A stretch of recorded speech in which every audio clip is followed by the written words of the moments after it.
ಅನ್ವೇಷಣಾ innovation and ಎಂಟರ್ಪ್ರೈನರ್ನಲ್ forum ಮೂಲಕ ಪುನಃ ಶಿವಮೊಗ್ಗದಲ್ಲಿ ಯುವಕರಿಗಾಗಿ ಸ್ಟಾರ್ಟ್ಅಪ್ ಉದ್ಯಮಶೀಲತೆ ಅವಕಾಶಗಳನ್ನು ಆರಂಭಿಸಲಾಗುವುದು ಎಂದು ಫೋರಂನ ಮ್ಯಾನೇಜಿಂಗ್ ಡೈರೆಕ್ಟರ್ ಸಿಎಂ ಪಾಟೀಲ್ ತಿಳಿಸಿದರು.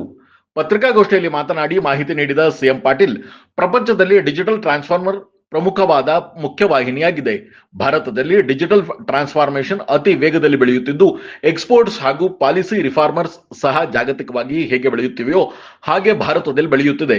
ಇದನ್ನು ಮನಗಂಡು ನಾವು 2 ವರ್ಷದ ಹಿಂದೆ ಅನ್ವೇಷಣಾ ಇನ್ನೋವೇಷನ್ ಇನ್ ಎಂಟರ್ಪ್ರೈನರ್ನಲ್ ಫೋರಂ ಅನ್ನು ಆರಂಭಿಸಿದೆವು.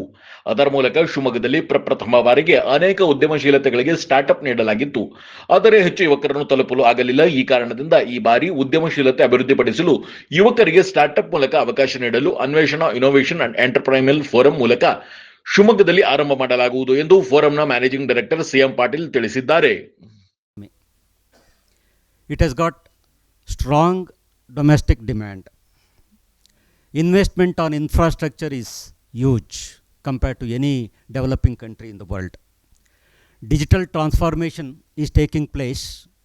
ನಿನ್ನೆನೂ ಕೂಡ ಅಮೇರಿಕಾದಲ್ಲಿ AI ಬಗ್ಗೆ ಒಂದು ಪ್ರಪಂಚದ ಅತ್ಯುನ್ನತ ಮಟ್ಟದ ಒಂದು ಡಿಸ್ಕಷನ್ಗೆ ಸೇರಿದರು. ಅದರಲ್ಲಿ ಆಲ್ಮೋಸ್ಟ್ ಒಂದು 359 ಜನ CEO ಭಾಗವಹಿಸಿದ್ರು ಇಂಡಿಯಾದಿಂದ. ಆ 359 ಜನನೂ ಕೂಡ ಅವರ ಇಂಡಸ್ಟ್ರೀಸ್ನಲ್ಲಿ ಇವತ್ತು AI ಅಡಾಪ್ಟ್ ಮಾಡ್ಕೊಳ್ತಾ ಇದ್ದಾರೆ. ಹಾಗಾಗಿ ಡಿಜಿಟಲ್ ಟ್ರಾನ್ಸ್ಫಾರ್ಮೇಷನ್ ಇಂಡಿಯಾದಲ್ಲಿ ತುಂಬ ಫಾಸ್ಟೆಸ್ಟ್ ಇದರಲ್ಲಿ ಆಗ್ತಾ ಇದೆ. ಮತ್ತು ಎಕ್ಸ್ಪೋರ್ಟ್ಸ್ ಮತ್ತು ಪಾಲಿಸಿ ರಿಫಾರ್ಮ್ಸ್ ಕೂಡ ಇಂಡಿಯಾದಲ್ಲಿ ಜಾಗತಿಕ ಮಟ್ಟದಲ್ಲಿ ಏನು ಬೆಳವಣಿಗೆಗಳಾಗ್ತಾ ಇದೆಯೋ ಅದೆಲ್ಲ ಕೂಡ ಇಲ್ಲೂ ಕೂಡ ಆಗ್ತಾ ಇದೆ. ಸೊ ಹಾಗಾಗಿ ಇದನ್ನೆಲ್ಲ ಮನಗಂಡು ನಾವೇನು ಮಾಡಿದ್ವಿ ಅಂತ ಹೇಳಿದರೆ, ಈ 2 ವರ್ಷಗಳ ಹಿಂದೆ ಅನ್ವೇಷಣಾ ಇನ್ನೋವೇಷನ್ ಆ್ಯಂಡ್ ಎಂಟರ್ಪ್ರಿನರಲ್ ಫೋರಮನ್ನು ಸ್ಥಾಪನೆ ಮಾಡಿದ್ವಿ.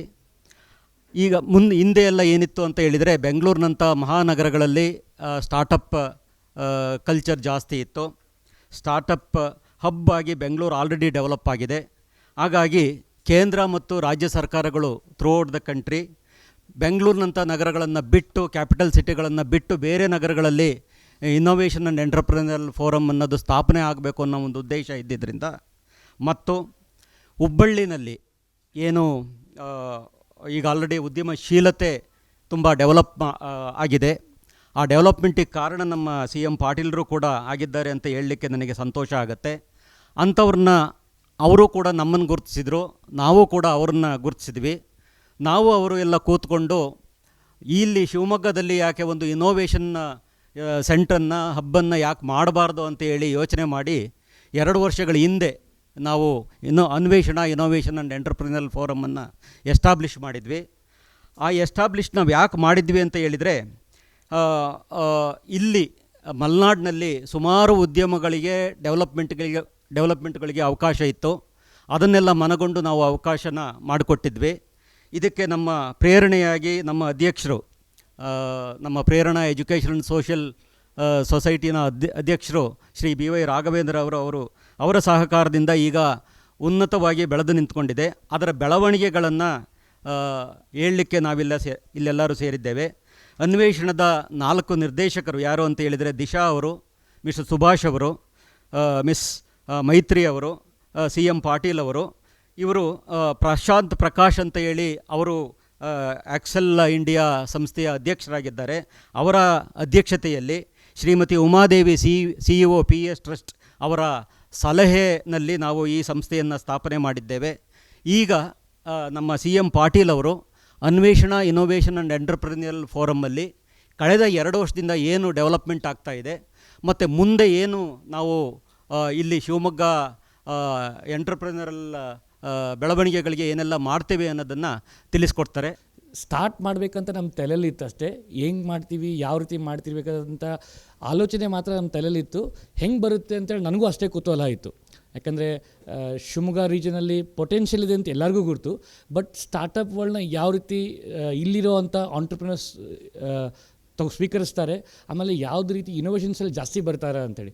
ಸೊ ನಂಗೆ ತುಂಬ ಹೇಳಿ ಖುಷಿಯಾಗುತ್ತೆ. ನಿಮ್ಮೆಲ್ಲರಿಗೂ ಇಲ್ಲಿ ಬಂದದಕ್ಕೆ ಧನ್ಯವಾದಗಳು ಕೂಡ. ಕಳೆದ 2 ವರ್ಷದಲ್ಲಿ ನಾವು 30 ಸ್ಟಾರ್ಟಪ್ಸ್ನ ಇಲ್ಲಿ ಸಪೋರ್ಟ್ ಮಾಡಿದ್ದೀವಿ. ಫಸ್ಟ್ ಕೋಹರ್ಟಲ್ಲಿ ನಮ್ಮ ಕಡೆ ಒಂದು 12 ಸ್ಟಾರ್ಟಪ್ಸ್ ಬಂದಿತ್ತು. ನಮ್ಮದೊಂದು ಸೆಲೆಕ್ಷನ್ ಕ್ರೈಟೀರಿಯಾ ಇದೆ. ಇನ್ನೊಂದು ಮುಖ್ಯವಾಗಿ ಎಲ್ಲರಿಗೂ ಹೇಳಲೇಬೇಕು, ಇದು This is a not-for-profit initiative. It's not a for-profit entity. It's a Section 8 company. Intention was only purely to support entrepreneurial culture in small towns, or I would say beyond metros, I would say. So ನನಗೆ ಈ ರೀತಿ Nagaraj sir ಹೇಳಿದಂಗೆ ಮುಂಚೆ ಒಂದು ಅನುಭವ ಇತ್ತು. ದೇಶಪಾಂಡೆ ಸ್ಟಾರ್ಟಪ್ಸಲ್ಲಿ ನಾನು CEO ಇದ್ದಾಗ ನಾನು ಮಾಡಿದ್ದೆ. ಆಮೇಲೆ ಬೆಂಗಳೂರಲ್ಲಿ ಸುಮಾರು ಸಂಸ್ಥೆಗಳಲ್ಲಿ ನಾನು ಅಡ್ವೈಸರಾಗಿ ಕೆಲಸ ಮಾಡ್ತೀನಿ. ಸೊ ನಾನು ಹೇಳಿದೆ ಸರ್, ಹರೀಶ್ ಆಯಿತು, ಭರತ್ ಆಯಿತು, ನಮ್ಮ ಟೀಮೆಲ್ಲ ಸೇರಿ ಯೋಚನೆ ಮಾಡ್ಕೊಂಡ್ವಿ ಯಾವ ರೀತಿ ಸಪೋರ್ಟ್ ಮಾಡ್ಬೋದು ಅಂತೇಳಿ. ಇದರಲ್ಲಿ ನಿಮಗೆ ಇನ್ನೂ ಹೇಳಲಿಕ್ಕೆ ನಂಗೆ ತುಂಬಾ ಖುಷಿ ಆಗುತ್ತೆ. ಅಂದರೆ ಅರೌಂಡ್ ಸೆಕೆಂಡ್ ಕೋಹಾರ್ಟಲ್ಲಿ ಕ್ಯುಮ್ಯುಲೇಟಿವ್ಲಿ ಎಲ್ಲ ಫಸ್ಟ್ ಒಂದು ಸೆಕೆಂಡ್ ಸ್ಟಾರ್ಟಪ್ ಎರಡು ಚೆಕ್ ಮಾಡೋದಿನ 12 ಕೋಟಿ ರೂಪಾಯಿದಷ್ಟು ಎಕ್ಸ್ಟರ್ನಲ್ ಇನ್ವೆಸ್ಟ್ಮೆಂಟ್ ನಮ್ಮ ಸ್ಟಾರ್ಟಪ್ಸಿಗೆ ಬಂದಿದೆ. This is the fastest ever growth startups in entire state ಅಂತ ಹೇಳ್ಬೋದು ನಾನು. ಯಾಕಂದರೆ ನಾನು ಹುಬ್ಬಳ್ಳಿಯಲ್ಲೂ ಇದೆ, ಅಲ್ಲೂ ಮಾಡಿದ್ದೀನಿ. ಇಷ್ಟು ಸಣ್ಣ ಸಮಯದಲ್ಲಿ ಇಷ್ಟು ಎಕ್ಸ್ಟರ್ನಲ್ ಇನ್ವೆಸ್ಟ್ಮೆಂಟ್ ತೊಗೊಳ್ಳೋದು, I would give all the credit to ಆಂಟ್ರಪ್ರಿನರ್ಸ್ಗೆ ಒಂದು. ಯಾಕಂದರೆ ಮಾರ್ಗದರ್ಶನ ನಾವು ಕೊಡ್ಬೋದು, ಎಂಡ್ ಆಫ್ ದ ಡೇ ಅವರೇ ಅದನ್ನು ರನ್ ಮಾಡಿರ್ತಾರೆ. ಸೊ ಅದು ಒಂದು ತುಂಬ ಖುಷಿಯಾಗುತ್ತೆ. ಒಂದು 11 ಜನ ಶಿವಮೊಗ್ಗ ರೀಜನ್ ಅವ್ರು ಇದ್ದಾರೆ ಸ್ಟಾರ್ಟಪ್ಸಲ್ಲಿ.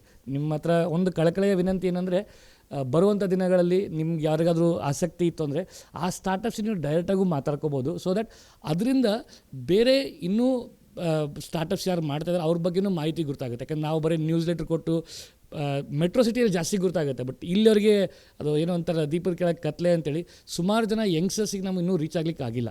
ಸೊ ಅದು ಒಂದು ಕಾರಣ ಇತ್ತು ನನಗೆ ಈ ಪ್ರೆಸ್ ಮೀಟ್ ಮಾಡಲಿಕ್ಕೆ. ಯಾಕಂದರೆ ಇಷ್ಟೆಲ್ಲ ಆಗ್ತಾಯಿದೆ, ಇದು ಆಗ್ತಾ ಇರೋದು ಅವ್ರಿಗೆ ಗುರ್ತಾಯಿತು ಅಂದ್ರೂ ಚೆನ್ನಾಗಿರುತ್ತೆ. ಇನ್ನೊಂದು, ನಾವು ಎವ್ರಿ ಮಂತ್ ಎವ್ರಿ ಕ್ವಾರ್ಟರ್ ಒಂದು ಲೀಡರ್ಶಿಪ್ ಸೀರೀಸ್ ಟಾಕ್ ಅಂತೇಳಿ ಮಾಡ್ತೀವಿ. ನಮ್ಮ ತಮ್ಮಲ್ಲಿ ಸ್ವಲ್ಪ ಮಂದಿ ಗುರ್ತಿರ್ಬೋದು ಇದು. ಇದರಲ್ಲಿ ನಾವು ಏನು ಮಾಡ್ತೀವಿ ಅಂದರೆ, ಅತ್ಯಂತವಾಗಿ ಯಾರು ಬೆಳೆದಿರ್ತಾರಲ್ಲ ಅವ್ರಿಗೆ ಈ ವರ್ಷ ಫಾರ್ ಎಕ್ಸಾಂಪಲ್ ಉಲ್ಲಾಸ್ ಕಾಮತ್ ಅಂತೇಳಿ ಬಂದಿದ್ದರು, ಆಮೇಲೆ ಫಣೀಂದ್ರ ಸಾಮಾ ಬಂದಿದ್ದರು, ರೆಡ್ ಬಸ್ ಫೌಂಡರ್ಲ್ಲ ಬಂದಿದ್ದರು. ಇವರು ನಮ್ಮ ಸ್ಟಾರ್ಟಪ್ಸ್ಗೆ ಅಲ್ಲದೆ ಇಲ್ಲಿರುವಂಥ Shivamogga region, entire Malenadu region ಇರುವಂಥ ಆಂಟ್ರಪ್ರಿನರ್ಸ್ಗೆ ಅವರೆಲ್ಲರೂ ಒಂದು 150ರಿಂದ 200 ಜನ ಸೇರ್ತಾರೆ. ಆ ದಿನ ಅವರು ಯಾವ ರೀತಿ ಕಂಪ್ನಿನ ಬೆಳೆಸಿದ್ರು, ಯಾವ ರೀತಿ ಕಷ್ಟಗಳಿತ್ತು, ಯಾವ ರೀತಿ ಅದನ್ನೆಲ್ಲ ಮುಂದುವರ್ಸ್ಕೊಂಡು ಸೊ ಒಂಥರ ಮೋಟಿವೇಶನ್ ಥರ ಆಗ್ತಾ ಹೋಗುತ್ತೆ ಅದು. ಸೊ ಅದು ಒಂದಾಗುತ್ತೆ. ಬರೀ ಫಂಡ್ ಒಂದು ರೇಸ್ ಮಾಡೋದೊಂದೇ ಅಲ್ಲ, ಹೌ ಡು ದೇ ಸಸ್ಟೇನ್ ಅಂತೇಳಿ. ಸೊ ಇದು ನಾವು 3 ಮಂತ್ಸ್ಗೆ ಒನ್ ಟೈಮ್ ಮಾಡ್ತೀವಿ.